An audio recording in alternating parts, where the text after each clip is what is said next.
La question de Yoël. Alors, on voit que David Améler, quand il y a eu la guerre, il est sorti en guerre. Tous les plus grands sadikim, ils sont sortis en guerre. Et à la fin des temps aussi, quand il y aura la guerre, il y a marqué que les grands sadikim aussi, ils seront plusieurs à sortir. Je ne connais pas ce marqué là dont tu parles. Si, il y a marqué dans la Souka là-bas. Il y a marqué que quand il y aura la guerre dans Mashiach, Souka Numbet, il y a marqué que quand il y aura la guerre avec Mashiach, aux côtés il y aura David Améler et il y aura Non, pas la guerre. Mashiach, il arrive. Et Mashiach, il arrive avec 8 Agarim Traki, Yaakov, Shem, Akitzedek, etc. D'accord? Mais pas la guerre. Au contraire, Mashiach, il parle de Mashiach, lui, à faire la guerre avec sa bouche. C'est marqué. Alors, dans l'ancien temps. Ok, attends, je réponds. Juste pour faire le petit détail, pour que je réponds à ta question. Donc, Yeshayahu, lui, dans Yeshayahu, c'est marqué le prophète Yeshayahu dans le chapitre 11, écrit là-bas sur le Mashiach, il dit Beruach Sfatav Yamit Rasha. Par le souffle de ses lèvres, il tuera le mécréant. Donc, lui fera la guerre avec la bouche. D'où sa force. Un mot, voilà, comme il fait l'autre jour, crève et tout le monde crève. D'accord? Ça, c'est Mashiach. Maintenant, nous, on n'est pas à l'époque du Mashiach. Tu poses tout le monde le roi David. Et à l'époque, les Sadikim qui partaient. Ok, la réponse est très simple. Une très grande nuance entre la génération du David Améler et la nôtre. L'époque du roi David, tout Am Israël pratiquait la Torah. Un juif qui transgressait le Shabbat, on le lapidait. Ça n'existait pas un truc pareil. Il n'y avait pas. Tout le monde pratiquait la Torah, tout le monde était pur. On était voir les fouilles de la ville de David, d'accord? Il y avait un passage souterrain pour aller jusqu'à pour tremper dans l'eau, d'accord? Les gens étaient en pureté, le mikvé, il y avait une pureté extraordinaire, il y avait la présence divine. Dans cette configuration où tout Am Israël sont les sadikim, alors on va prendre l'élite. Les plus grands sadikim, eux, partent en guerre. Et par le mérite de la shrina qui était avec eux, la présence divine, ils gagnent la guerre de façon anormale. Aujourd'hui, ce n'est pas le cas. Aujourd'hui, combien de gens sont Shomrei Shabbat? Combien de gens s'assimilent? Allez, 57% on dit en France ou en Amérique? Plus, beaucoup plus, parce qu'on ne se met pas qui est juif. D'accord? On va dire, alors on va être gentil, 60% c'est plus simple dans les chiffres. 60%. 40%, combien sont Shomrei Shabbat du 40% qui reste? Allez, 20%. Ça nous fait de la totale. 20% de 40%, ça nous fait 5%. 5% de la totale. Des Shomrei Shabbat maintenant, combien t'en as qui sont vraiment des tzadikim, des gens bien? Un centième? Allez, on va dire, je vais être gentil, on va dire 10%. Ça te fait 0,5%. C'est ça? 5%, 10% de 5%, ça fait 0,5%, 1,5%. 1,5% des peuples d'Israël qui sont tzadikim. Et pas que le reste est moyen. Le reste s'assimile, va en boîte, fume, Gay Pride, magouille, forex, etc. Maintenant, nous savons que le peuple d'Israël, c'est ça la leçon que nous avons aux nations. Pourquoi la leçon?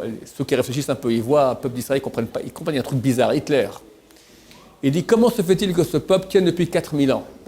Il s'est trompé, c'est 3400 ans. Il pose une question super forte.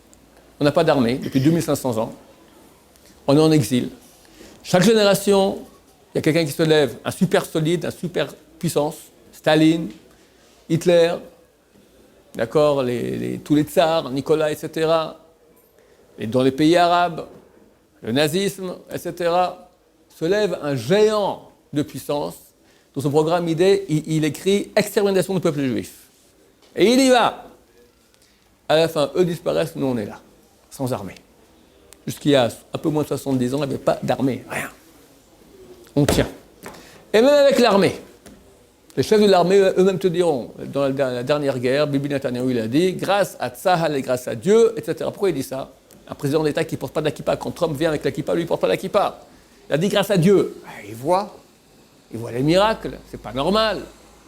Le chef de raisonnement, il a dit, quand il y a un nouveau chef de raisonnement qui a été élu il y a 2-3 ans, il a dit, nous voyons la main de Dieu avec nous sans cesse. On demande merci, on crie pour le futur aussi, qu'il y a encore. Sans cesse. Les gens qui sont dans le métier, ils voient.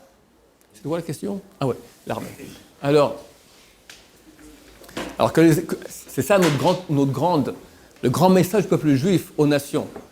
Vous êtes battus, vous avez créé vos empires avec la force physique. Nous, on fonctionne autrement. Il y a une force métaphysique qui est plus forte que la force physique. La spiritualité. C'est comme ça que le peuple d'Israël fonctionne. Hakol, Kol et Yaakov, la voix est celle de Jacob, les mains sont celles d'Esav. Esav, c'est l'Occident, la force militaire. Israël, Yaakov, sa force est dans la voix. Tolat Yaakov, c'est marqué. Tolat, le ver de terre Yaakov. Qu'est-ce qu'il a de si fantastique, un ver de terre qu'on nous loue comme nous, des vers de terre. Donc quoi est sa force d'Ichazal, le ver de terre? Dans sa bouche. Lui, il mange la salade. Nous, on prie. Étudie la Torah. C'est ça, la victoire. Donc s'il n'y a pas de Torah, regarde avant la Shoah, des millions de Juifs pratiquants ont quitté la Torah. Des millions. Je n'exagère pas dans les chiffres. C'est pas qu'il n'y a pas de Torah. C'est qu'au moment Attends, je vais finir le développement, après tu poses ces questions, d'accord? Les grands de Torah ont dit, ce petit pourcentage minuscule sur lequel tient Am Israël, si on dit, vous maintenant allez à la guerre, il faut d'abord s'entraîner. Pas aller comme ça, faire comme ça à l'ennemi. Il faut tirer, il faut faire un peu, donc il faut l'entraînement. L'entraînement, ça prend du temps, il n'y a plus de Torah. Pendant ce temps-là, il n'y a plus de Torah. Il y a une Gemara terrible. Dans Traité Nedarim, page 32. Incompréhensible. Mais c'est écrit. C'est marqué comme ça. Pourquoi est-ce que la descendance d'Abraham Avinu a été punie de devoir vivre 400 ans d'esclavage en Égypte? 400 ans d'esclavage. Souffrance terrible. Pourquoi? Qu'est-ce qu'il a fait Abraham Avinu? Répond la Gemara. Parce que lorsque son neveu a été pris prisonnier, kidnappé par les 4 rois, il a pris ses élèves, 317 élèves, les a armés, ils sont partis en guerre, ils ont gagné la guerre, ils sont revenus. Ils ont gagné la guerre, ils ont ramené Lot, etc., et tous les soldats, etc. Mais pendant cette guerre-là, 317 élèves ont arrêté d'étudier la Torah. Une nuit, 317 soldats de Dieu, des élèves de Yeshivot, arrêtent d'étudier. La Gemara a dit, eh ben mon cher, mais il faut payer 400 ans d'esclavage en Égypte. Tu comprends? Je comprends pas. Mais ils avaient quelles autres options? Quelle option? Ton neveu est pris, il est pris. La moindre des choses, enfin la famille fait quelque chose. Puis quoi, nefesh. C'est pas si grave, 317. Ok, on fera une nuit en plus. Le week-end, on va étudier encore un peu plus. Je comprends pas. Mais c'est écrit. Ça veut dire qu'on comprend pas. Ça veut dire qu'on ne sait pas ce que c'est la valeur d'étude de Torah. Donc si maintenant tu veux entraîner les soldats pour être soldats, il y aura moins de Torah. Sans parler de ceux qui vont quitter la Torah complètement aussi après. Donc moins de Torah, on est en danger. Si on était des Suisses, moi je viens de Suisse, d'accord? Ça fait 600 ans qu'il n'y a pas de guerre en Suisse. Alors tu peux te permettre le luxe de te mettre en danger. Qui va t'attaquer? L'Autriche? L'Italie? La France? C'est pas intéressant. Mais non, on est entouré de gens qui veulent notre fin. Hezbollah, Daesh, Bachar al-Assad, Rouhani, etc. Et partout. Dedans, dehors, Abu Mazen, etc. Le Hamas. Chaque seconde, on est en situation de danger. Chaque seconde. 150 000 missiles qui disent « Ah, il devient fou, Hezbollah, le Nasrallah, tac !» C'est terrible. On frôle chaque seconde. Comment est-ce qu'on peut prendre le risque qu'il y ait moins de mérite de Torah? Donc les grands Torah disent « Non !» Ceux qui étudient la Torah, qui étudient. Ceux qui n'étudient pas, de toute façon, ils n'étudient pas. Ok, qu'ils aillent maintenant se battre. On a besoin de soldats, c'est clair. Moi, j'avais mon chavruta quand j'étais à l'Yeshiva. Moi, je suis sorti de l'armée, je suis allé à l'Yeshiva. Quand j'étais avec un copain, il s'appelait Meguri Cohen. C'était un Cohen encore, ça va être sa famille de Cohen d'où il était. Et il avait ras-le-bol, il ne voulait plus étudier, il voulait quitter l'Yeshiva. Tu vois, Rav Eliashiv. Rav Eliashiv, ce n'est pas un misro. Ce n'est pas un sioniste religieux. C'est le noir dans Mea Sha'arim. Il n'y a même pas de voiture, il n'y a même pas une rue où il habitait, il n'y avait pas une rue. Il fallait aller, il y avait un chemin, on entrait comme ça, on était poussé un chemin comme ça, sa rue où il habitait, comme ça, d'accord? Tu rentres là-bas dans une mansarde, alors Rav Eliashiv, le plus grand rabbin du monde. Tu es le voir, il lui a dit, tu quittes la yeshiva, tu vas à l'armée. Le sang de ton prochain ton sang n'est pas plus rouge que le sang de ton prochain. C'est Gemara qui dit cela. Pourquoi lui irait au casse-pipe et pas toi? Tu vis la Torah, c'est bon, tu protèges Israël, on a besoin de toi, c'est bon. Pas tout le monde à l'armée est cravi en train de se battre. Pour un qui se bat, il y en a 15 derrière, qui ne sont pas combattants. Aujourd'hui, on se bat en high-tech, on se bat en toutes choses. C'est pas forcément que tu es en train de te battre, de mettre en danger physiquement. Donc on a besoin d'une unité spirituelle qui est le critère de victoire de la nation. On gagne grâce à ça.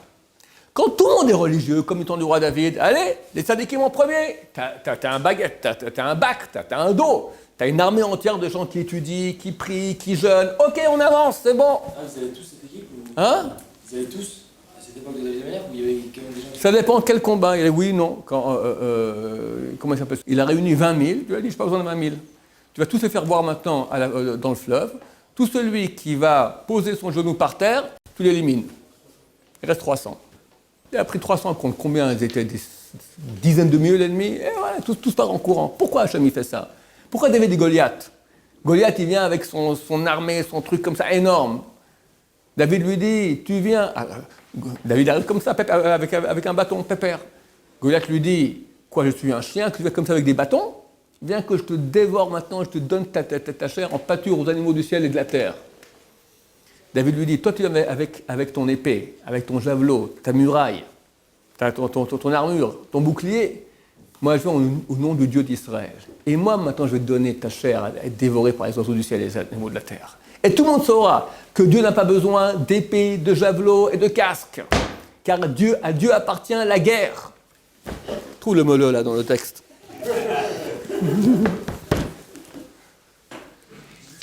Shmuel 17.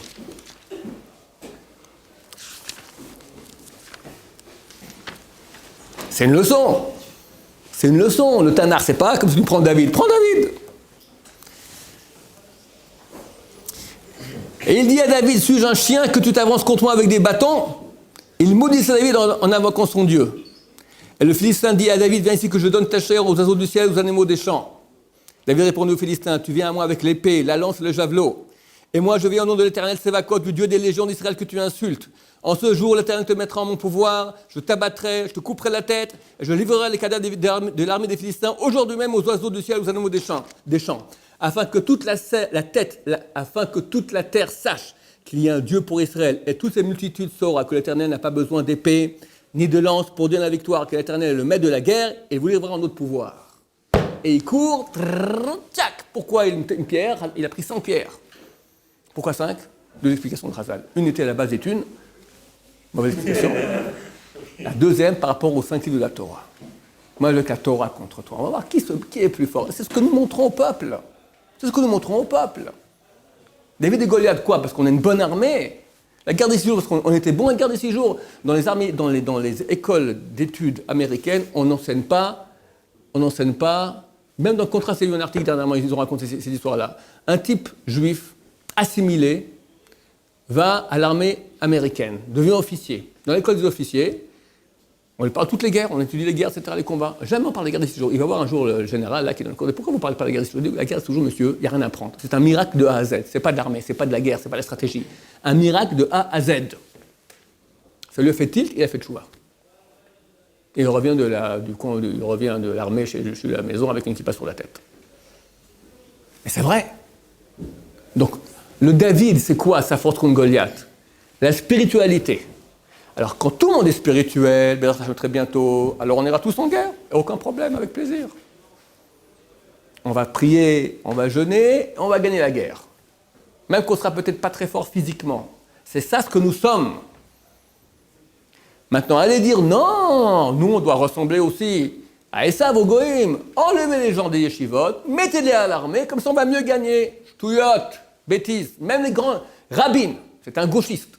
Il a dit on a une Kabbalah, on a une tradition, les étudiants de Torah étudient la Torah. Lui, où est le rapport avec la choucroute? Il a compris. Rabin, il a dit ça, Kabbalah, bien sûr. Alors pourquoi Rafout autorise, Rafout est un Gédol, il dit aux gens de faire l'armée? Le Rav Kook, à l'époque, l'armée n'existait pas. Alors je sais pas, c'est là. Ok, le Rav Kook, on a pris sa pensée et on a fait tout le contraire. Je ne pense pas que c'était pour l'armée. En tout cas, les grands de la Torah ne sont pas pour. Nous, on suit les grands de la Torah de notre génération. Tous les grands de la génération, tous, sans aucune exception, disent celui qui peut aller en yeshiva, il ne va pas à l'armée, il va à la yeshiva. Pas Hesder, les deux à la fois. Que yeshiva. Parce qu'on est en situation de danger. On ne peut pas se payer le luxe maintenant qu'il y ait moins de soldats au front. Les soldats au front, c'est la Gemara avec l'étude de Torah. C'est ça, le critère de victoire de la guerre. Je t'écoute maintenant. Bon, prochain, vous avez répondu, mais c'est-à-dire quoi, on étude de là que quoi? Qu'il faut quand même une puissance physique. Non, là. Pas l'armée. Le mec, il sait pas étudier. Habibi, t'as 99 qui vont à l'armée. On forme qu'un alors. Hein? On forme qu'un. Bien sûr qu'on forme. Ils disent il faut tous sortir l'armée. Il y en a qui faut dire il faut étudier. Oh, regarde. Sur la Yachiv, qui est noir, il dit à quelqu'un tu vas à l'armée, il ne crache pas sur l'armée. Il dit, quand tu as maintenant, tu es un général maintenant, tu te bats, tu n'as pas des millions de soldats. Ce que tu peux mettre dans une unité d'élite, donc tu es obligé d'utiliser chacun pour le meilleur rendement possible. Ce qui peut étudier, c'est ça le meilleur rendement possible. Ce qui ne peut pas, ok, qu'il aille à l'armée physique. On ne crache pas sur le physique. Comme dans une unité, maintenant tu auras des soldats qui ont un balourd de 150 kg. On va lui cracher dessus. Non, qu'il soit cuistot, très bien. Chacun son job, il n'y a aucun problème. Chacun doit aider dans l'effort de guerre de tous. Quelqu'un qui peut aller à la Shiva et va à l'armée à la place de cela, il fait du mal au peuple d'Israël par manque, comment on appelle cela, nous, personnes en danger, non, assistance, personnes en danger. On est en danger. C'est un luxe d'aller à l'armée. C'est un luxe parce que maintenant tu nous mets en danger. Va étudier. C'est dur. C'est dur.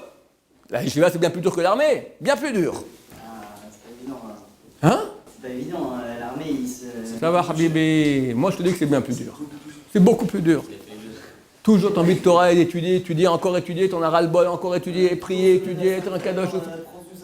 Ça va, mais c'est génial. Tu sens que tu fais, tu prends l'arme et tu vas, tu dis, pas là. C'est génial, puis tu rentres après, t'es quelqu'un, allez, arrête, on l'a fait. Hein. Beaucoup plus facile. Beaucoup plus facile. Quand c'est la guerre, ça fait plus peur. C'est vrai, c'est vrai. Mais à la guerre, on est protégé. Tous ceux qui ont fait la guerre, ils ne sont pas trop loin, d'accord, ils ont senti des miracles. J'ai fait un cours à l'époque, il y a 25 ans, j'ai fait un séminaire, il y avait un jeune homme qui venait avec sa femme, il avait 2 enfants. Je vois une fois tous les 3-4 ans, il a fait son alia. Puis là, il vient me voir pendant la guerre, il me fait voir pour mon fils. Pourquoi? Ton fils est grand, il est dans quelle arme? Il n'est pas là. On parle comme ça, j'ai compris, il n'a pas voulu me dire, il m'a dit, enfin j'ai compris, il était dans Sayeret Matkal. Sayeret Matkal, c'est l'unité commando la plus... travaille au scalpel. Et c'était à Gaza, il rentrait à Gaza. Après la guerre, je l'appelle, alors comment c'était? Il dit des miracles extraordinaires. Je lui dis à ton fils, il peut venir ici nous parler. Il dit, ok, il va demander ses commandos, rien. Je lui dis, on floute, pas audio, pas vidéo, rien. Alors il a raconté à son père, et son père est venu et a raconté les miracles qu'il a vécus. Mais les miracles qu'il a vécus, mais des miracles. Je raconte une histoire, je racontais ça à l'époque.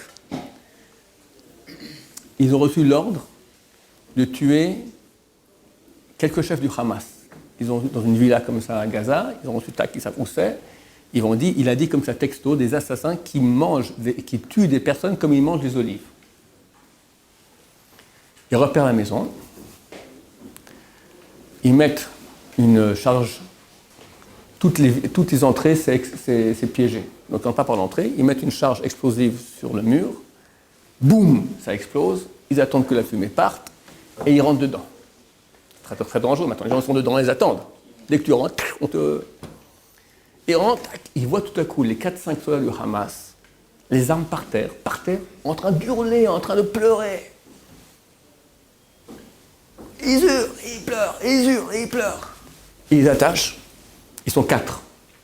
Ils fonctionnent par équipe de 4. Ils amènent du renfort, un truc qui vient, qui traduit en arabe. Ils leur disent Tmania, Tmania, Tmania, et donc Tmania. On ne comprend pas que Tmania, Tmania, ça veut dire 8. Explique que vous êtes rentrés 8. On n'était que 4, vous êtes rentrés 8 soldats, habillés en blanc, avec des épées et des ailes. On a été terrorisés. Ils ont dit ça en arabe, les Arabes. C'est pas des histoires de contes et légendes de Blanche-Neige, c'est ici, on parle des hommes les plus sérieux qu'il y a dans l'État d'Israël, Sayeret Matkal, des gens super, super réglo. Alors, un parmi tous les miracles qu'il a vécu, un. Alors, qui fait la guerre? Ça représente qui, les hommes blancs? Non, les anges, ils viennent. Tu crois qu'ils ont... Qu'est-ce qu'ils font, les anges? À la guerre de Kippour, Kalan et ils étaient 20 tanks contre 2000 tanks syriens. Ils ont repoussé. On a attrapé le général syrien. Pourquoi tu n'as pas continué? Il a dit, vous croyez que c'est simple de continuer quand tu as un ange devant toi qui te dit, halte, arrête-toi? Je vais le dire. Et comme ça, sans cesse. Le pilote d'avion qui est dans un piège de missile, où il voit une barbe devant lui, un truc comme ça, un barbe, il dit, va là, comme ça qu'il s'en sort. Mais comme ça sans cesse, des miracles sans cesse. Rachel aussi. Je ne raconte pas mes miracles à moi, vous allez commencer à... Allez, continue. Allons, Moi j'étais idiot, moi, c'est tout. Baruch Hashem que Dieu m'a sauvé, grâce à vous. Il a vu que peut-être un jour je pourrais faire un peu de kirou. J'étais crétin comme tout, je me suis mis en danger, Baruch Hashem, j'ai été sauvé. Voilà, c'est tout. Donc c'est évident, voilà, c'est tout, pas besoin. Il y a une histoire extraordinaire. Elle était il y a plus d'un siècle en Russie. L'empereur réunit son équipe de travail. Je lui dis, je veux mettre dehors tous les juifs. Ou bien les assimiler, on va leur faire maintenant des décrets qu'ils doivent apprendre ou se convertir, ou quitter plus le droit de la Torah. C'est plus un truc terrible, je ne me souviens plus des détails. Je commence à travailler, je reviens dans quelques heures voir où ça en est. Je commence à travailler toute la nuit, vers 2h du matin, tout à coup, les trompettes, le roi arrive. On se dit, garde à vous, le roi arrive, montrez-moi. Ils m'ont dit, Alexis, je travaille ça. C'est des bêtises, ça. Il déchire tout, jette au feu. Ça vaut rien. Allez, arrêtez, rentrez chez vous. Bon, vous dormez ici la nuit, terminé. On arrête tout, c'est des bêtises, vos trucs. Et il part. Le matin, les trompettes, le roi arrive. Alors, il arrive, il voit tout le monde en train de dormir. Mais ça va pas? Mais qu'est-ce que c'est ça? Mais Sa Majesté, vous êtes venu à 2h du matin?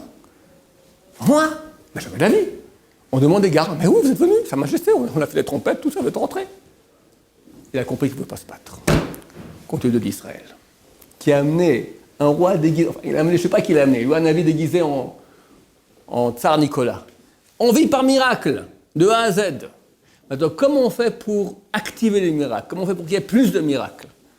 Alors, il y a une seule combinaison qui s'appelle Vachen, Hashem, Shochen Betzion. C'est marqué, allez, je te lis la Bible sous le... Comment ne pas utiliser la Bible quand on l'a sous la main? Ta petite question, tu vois ce que ça fait comme cours? Yoël, tout Yoël parle de la fin des temps. Très bientôt, messieurs. Ça barde, hein. Ce qui se passe au nord, c'est pas du tout simple. Il faut commencer à prier, messieurs. Priez beaucoup plus, faire tchouva. Qu'on voit que ça s'excite, vous prenez ceux qui partent en France, qui prennent le premier avion qui revient en Israël. Ça sera trop tard après. Vous êtes bien en France, qui applique bien la Torah, ça va, il va pas bien appliquer quelque chose. Tu m'énerves là, je te dis, je voulais faire la fin, tu me fais voir ce qui est marqué ici, on a déjà lu dernièrement. Alors, je te dis pour toi, en parenthèse, Yoël 3, alors quiconque invoquera le nom de l'Éternel sera sauvé. Car sur le mont Sion et dans Jérusalem, le salut sera assuré, ainsi que l'a dit l'Éternel, comme il sera parmi les souverains à ceux qui lira le Seigneur. Ça ne veut rien dire. Les commentateurs disent qu'il y aura deux sortes de sauvetage. En Israël, tout le monde sera sauvé. À l'étranger, ceux qui mériteront. C'est quoi sauver ici? Sauvé. Physiquement, sauvé. Bon, je sais pas. En tout cas, ceux qui Même si on est au Kotel, on ne sera pas protégé dans un cours, vous avez dit ça. Même si on est au Kotel, quand il y aura Gog et Magog, on ne sera pas protégé, ça dépend de nos mérites ou de quelque chose comme ça. J'imagine qu'il faut quelques mérites, mais en deux mots, ce que tu dis ici, c'est que là-bas sera beaucoup plus dur à l'étranger. Allez, je ne sais pas si je peux raconter ça. Je ne veux pas. Peut-être une histoire à vous raconter, peut-être que je vais avoir encore plus de détails. Les détails, je vous dirai bientôt. Alors, à la fin de Yoël, pour lui répondre maintenant, comment on fait maintenant pour activer les miracles? C'était ma question. L'Égypte sera une solitude, Édom un désert délaissé en raison de la violence exercée sur les fils de Juda dont ils ont versé le sang innocent dans leur pays. Dieu à la fin, il règle les comptes. Tous nos ennemis, ce n'est pas forcément l'Égypte, ni, comme ça dit le commentateur, ni forcément Édom. Tous nos ennemis, Dieu règle les comptes. Juda, au contraire, sera habité à jamais, Jérusalem, de génération en génération. Je vengerai leur sang que je n'avais pas encore vengé. Et moi, l'Éternel, je résiderai à Sion. Fin de Yoël. Les commentateurs disent, c'est quoi le rapport entre début du verset et fin du verset? Dieu dit, je vengerai leur sang que je n'avais pas encore vengé. Dieu règle les comptes à la fin des temps. Et moi, l'Éternel, je résiderai à Sion. Où est le rapport? Ils disent comme ça. Lorsque les ennemis vont voir que Dieu maintenant commence à régler les comptes, ils vont dire, bon alors nous maintenant on est cuits, pas tout seuls, ils crèveront avec nous. Qu'il coûte que coûte, on ne laissera pas les Juifs survivre. On crève, ils crèvent avec nous. Ils vont tout faire pour nous descendre. Alors Dieu dit, je réside à Sion. On ne pourrait pas. Il y aura Kippat Barzel, mais pas de fer, Kippat or. Il y aura un dôme de lumière. La Shrina qui réside à Sion. Pourquoi maintenant le mal se bat au plus fort Avec quelle arme? Débauche sexuelle, gay pride, les appareils, la pornographie, les pubs, les mini-jupes. Pourquoi? Il y a un seul verset dans la Torah qui te dit tu feras ce péché, je pars. Lo ire becha erbat davar, Dieu verra pas en toi une nudité, vesar macharecha, il te quittera. Aucun autre au péché c'est marqué comme ça. Tu fais des péchés, ok, Dieu reste avec nous. Il y a un péché, Dieu y fuit. Quand Dieu y fuit, qu'est-ce qui se passe? C'est fini, ta protection elle est partie, mon cher ami. Tu es comme les autres, tu te fais dévorer. Une brebis parmi 70 loups, quelle est sa chance de survie? 0. Et on survit parce que Dieu est avec nous. Alors le mal qui a compris comment ça fonctionne, il ne peut pas nous se battre contre nous, on n'arrive pas, il tire, ça ne marche pas. Et ce soldat de Matkal, il dit c'est extraordinaire, on se battait, la guerre de Gaza, on est rentré en rampant, on est premier dans le noir comme ça. On tire, hop, et on voit qu'on tire, on les tue. Ils tirent, ils nous ratent. On tire, on les tue. Ou ils fuient, ils tirent, ils nous ratent. Au bout d'un moment, on n'allait plus coucher, on allait accroupi. On allait debout. On voyait les balles, on tire, on les tue. Nous, ils tournent dessus, rien du tout. Un autre soldat est venu me voir aussi, il m'a raconté, on était chez les paras, ils étaient 300 soldats, ils allaient comme ça, en ligne. Quand on leur tire dessus, tout le monde se couche. Et il voit les balles, Au bout d'un moment, le chef, il dit, allez, on avance, tout le monde devait. Il lève, et il voit les balles, en pleine nuit, hein, on voit les balles comme ça, passent entre eux, T'as 300 personnes, tu tires, tu vas bien en avoir un. Pas un mort, pas un blessé, pas un. On avance. On allait comme ça, vous savez, comme c'est dans les films de, je sais pas moi, de science-fiction, King Kong ou Goldorak, tout le monde tire, tout là, lui, pam, pam, pam, pam. Miraculeux de A à Z. Comme on fait, la Shrina est avec nous, la présence divine. Donc aujourd'hui, les ennemis d'Israël, c'est-à-dire le côté négatif qui veut nous casser, il envoie quoi? Les filles, les homos, les pornos, les appareils. Sur Internet, rien que tu vas prendre un billet d'avion, des gens te montrent des bonnes femmes, etc. Tout ça, pourquoi? Pour t'impurifier, pour que la Shrina te quitte. Et tu deviens vulnérable. Et nous, on va faire le contraire, se sanctifier pour amener la Shrina. Et moi, je résiderai à Sion. Là est la bataille. Donc maintenant, tu es le grand de la Torah. Tu veux sauver Israël, qu'est-ce que tu fais? Allez-y, tous à l'armée, allez les garçons et filles, on sera une bonne armée. Ou bien au contraire, tu dis, le plus de doucha possible, de sainteté, c'est ça qui nous sauve. C'est comme ça qu'on fonctionne. Il faut se réveiller. Après 3500 d'histoire, on n'a pas encore compris. Mais concrètement, c'est quoi qui va activer le miracle? On s'éloigne de tout ça, mais c'est... Concrètement, quand tu te casses la tête pour comprendre un Rashi et un Tosfot, il n'y a rien de plus grand au monde. Ça amène à Kedusha Mamash. Dieu dit, partout tu rappelleras mon nom, je viendrai. Partout. Quelqu'un qui dit même seul, c'est mieux en 2, c'est mieux à 10, c'est mieux beaucoup qui étudient la Torah. Mais même la Shrina vient. Et la Kedusha, faire attention de s'éloigner de tout ce qui est sexuel. David, il dit, le Dieu d'Israël est avec moi, et il jette des pierres quand même. Une pierre. Oui, je suis d'accord, une pierre. Ah ouais, je Une pierre, ok. Ouais, je t'adoute, on n'a pas dit non. Je répète le même Habibi que je dis il y a quelques secondes. Tu as 99% des jeunes qui vont à l'armée. Tu as 1% qui va à la yeshiva. Qu'est-ce qu'un bon maître? 90%. Non, par rapport au pourcentage. Ouais. Allez, il y a beaucoup moins. Il y a 70% qui vont, il y a 30% qui ne vont même pas à l'armée. Parmi les non-religieux. Mais il y a 2% qui vont à la yeshiva. Eux, il faut les attraper. Parce que comment ça se fait que l'armée a dit on n'a pas besoin des religieux. Mais l'État, là-bas, les gauchistes, ils veulent, parce qu'ils comprennent que c'est le seul moyen de rendre les religieux non-religieux. On les met 3 ans là-bas, dans l'armée, ils vont sortir capoute. D'accord? Bon, au Hachem, ils n'arrivent pas trop. Quoi qu'il en soit, le pourcentage est de l'ordre de 2%, 98%, on va dire. Combien de gens vont à la yeshiva? 2% de l'État, grand maximum. Du peuple juif, beaucoup moins. Mais l'État d'Israël, 2%, grand maximum.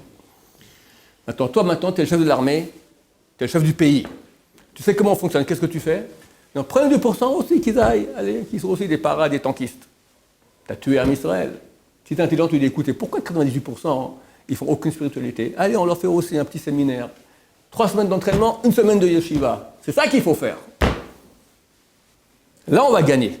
Tu amènes l'armée, tu leur fais 3 semaines d'entraînement, 1 semaine de yeshiva, comme ça, toute l'armée, machin, revient dans 6 mois. Maximum 6 mois, on a après tout déjà le temps de construire, et tout, Gog ou Magog est terminé. Aucun doute là-dessus. Aucun doute, je suis prêt. Contente le coup, on gagne à tous les coups. Chas et shalom. Baruch Adonai, Amen, Amen.